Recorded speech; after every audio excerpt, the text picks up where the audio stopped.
Bonjour, nous allons faire un point sur les différentes réglementations du transport des marchandises dangereuses et leur articulation pour mieux comprendre dans quel univers vous naviguerez quand vous voudrez expédier des marchandises classées dangereuses au transport. Tout débute avec l'ONU. L'ONU publie deux réglementations de base qui sont le règlement type et le Global Harmonized System, SGH, Système Général Harmonisé en français, qui est devenu le CLP en Europe.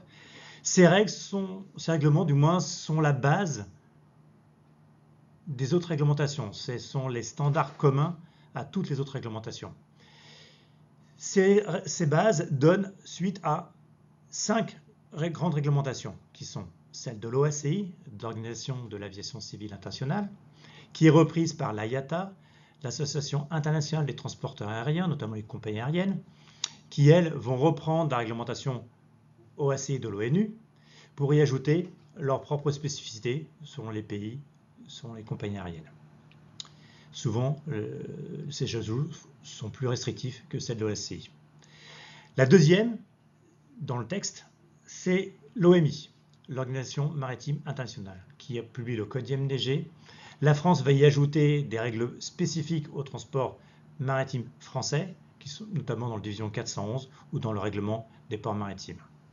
Nous avons la plus connue, l'ADR, la réglementation du transport routier, qui s'applique dans tous les pays signataires du règlement ADR, et notamment tous les pays européens, au sens géographique du terme. La France y ajoute sa propre réglementation pour le transport national, qui est l'arrêté TMD, Transport Matières Dangereuses, qui va y ajouter également des compléments à l'ADN, qui est le transport fluvial, et au RID, qui est le transport ferroviaire. Voilà, je crois qu'on a fait un petit tour de toutes les grandes réglementations et de leur articulation. Nous pourrons voir par la suite quelles sont les règles spécifiques à chacune de ces réglementations. Bonne journée, au revoir.